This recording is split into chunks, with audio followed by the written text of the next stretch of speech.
Assalamualaikum warahmatullahi wabarakatuh. Alhamdulillah, pada kesempatan kali ini kita sudah sampai di tema 8 atau di pelajaran 8, yaitu pada pelajaran pendidikan agama Islam dan budi pekerti. Kita akan belajar mengenai tema Allah Maha Raja. Jadi di dalam sini tadi atau di sini nanti kita akan belajar mengenai Allah Maha Raja. Apa itu Allah Maha Raja? Bagaimana Allah Maha Raja ini? Itu akan kita bahas sedikit demi sedikit. Yang penting kita semua paham. Jadi nanti disimak dengan baik. Jangan sampai ditolak-tolak, sambil-sambil, atau mungkin tidak fokus untuk menerima pelajaran ini. Jadi semua harus diperhatikan. Oke, langsung saja kita akan bahas untuk awalannya sebelum kita membahas Allah Maha Raja, yaitu Asmaul Husna adalah nama-nama yang baik bagi Allah Subhanahu wa taala. Jumlah Asmaul Husna ada 99. Allah mempunyai sifat kesempurnaan yang berbeda dengan makhluknya. Nah, di sini dari awal kita harus ingat Allah itu mempunyai Asmaul Husna. Asmaul Husna sendiri adalah nama-nama yang baik. Jadi nama-nama yang baik Allah itu ada 99. Diingat ya, ada 99. Allah mempunyai sifat kesempurnaan yang berbeda dengan makhluknya. Jadi Allah itu berbeda dengan makhluknya. Makhluk itu adalah ciptaan dari Allah Subhanahu wa taala. Semua ciptaan Allah Subhanahu wa taala itu adalah makhluk. Jadi Allah itu berbeda dengan ciptaannya atau berbeda dengan makhluknya. Dari Asmaul Husna 99 itu tadi, yang akan kita bahas adalah salah satunya, yaitu Al-Malik. Asmaul Husna ada Al-Malik. Apa itu yang dimaksud dengan Al-Malik? Nah, coba diperhatikan. Al-Malik artinya Allah Maha Raja. Allah yang merajai seluruh alam semesta. Allah yang merajai di dunia dan di akhirat. Dari awal Allah Al-Malik, Allah Maha Raja. Jadi Allah itu raja di antara semua raja. Jadi Allah yang merajai seluruh alam semesta. Alam semesta itu tidak hanya bumi saja, tetapi semua planet-planet, matahari, bahkan semua galaksi itu Allah yang merajai. Tidak hanya di dunia, di alam semesta, namun ketika di akhirat nanti, ketika semua sudah kiamat, Allah yang akan merajai semuanya di dunia dan di akhirat. Kemudian Allah yang memerintah di seluruh alam semesta.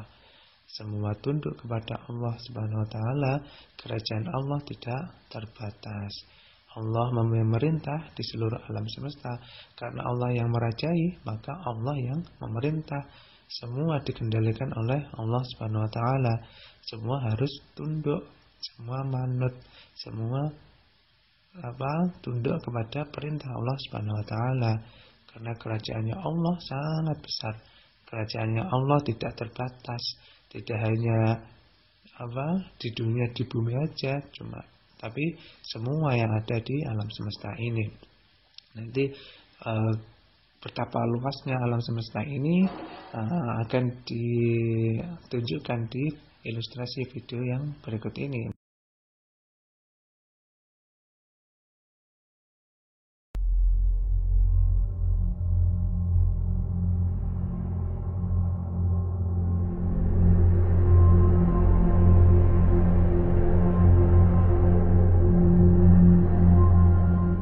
Alam semesta merupakan sesuatu yang sangat besar, dan bahkan terlalu besar bila ingin diketahui pikiran manusia. Sehingga bila kita renungkan, betapa menakjubkan ciptaan Tuhan yang tidak bisa dijangkau manusia. Secara umum, alam semesta adalah ruang dan waktu yang diisi oleh benda-benda yang kita kenal sebagai planet, planet katai, asteroid, komet, bintang, galaksi, dan semua yang ada di ruang antar bintang dan antar galaksi, dan juga seluruh materi dan energi.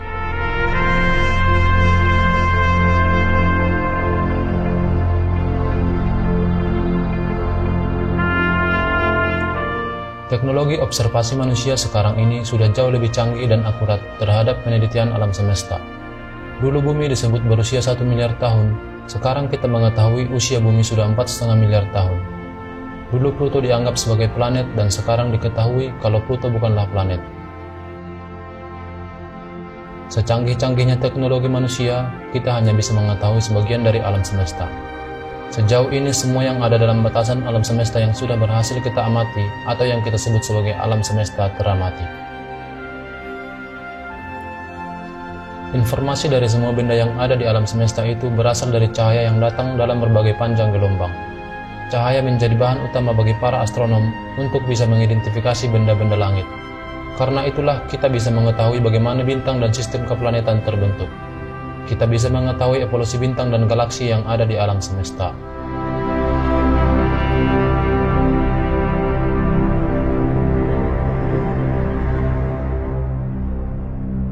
Seluruh informasi itu kita terima di bumi setelah cahaya tersebut kita terima, dan cahaya itu butuh waktu untuk bisa sampai ke peneliti di bumi. Berdasarkan teori relativitas khusus yang dipublikasikan tahun 1905, kecepatan cahaya merupakan kecepatan maksimum bagi energi, materi, dan informasi untuk bergerak di alam semesta. Cahaya bergerak dengan kecepatan 299.792.458 meter per detik dalam ruang hampa. Jadi dalam 1 tahun, cahaya menempuh jarak 9.467.280.000.000 kilometer. Matahari adalah sebuah bintang, dan semua benda langit yang terikat dengan gravitasinya disebut tata surya. Jarak bumi dan matahari adalah 150 juta kilometer, artinya cahaya matahari tiba di bumi setelah 8 menit, atau jarak bumi dan matahari hanya 8 menit cahaya. Sekarang kita bandingkan matahari dengan bintang-bintang yang lain. Sama seperti matahari, setiap bintang rata-rata memiliki planet yang mengitarinya.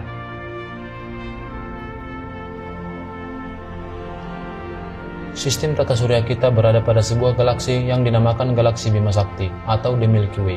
Matahari dalam sistem tata surya kita adalah salah satu dari 200 miliar bintang anggota Bima Sakti. Bintang-bintang anggota Bima Sakti itu tersebar dengan jarak dari satu bintang ke bintang yang lain, berkisar 4-10 tahun cahaya. Dan total ukuran galaksi Bima Sakti adalah 100.000 tahun cahaya. Keluar dari galaksi kita akan terdapat banyak sekali galaksi di alam semesta, dan jarak antar galaksi juga tidak dekat. Jarak Bima Sakti ke galaksi terdekat, yaitu galaksi Andromeda, bahkan 2,5 juta tahun cahaya. Dan itu belum seberapa. Sampai saat ini kita sudah memiliki informasi bahwa alam semesta teramati itu diisi oleh 2 triliun galaksi, dan masing-masing galaksi diisi oleh jutaan sampai miliaran bintang. Sungguh angka yang sangat luar biasa besar.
Sampai saat ini alam semesta yang sudah dapat diamati manusia hanya sampai pada jarak 46 miliar tahun cahaya.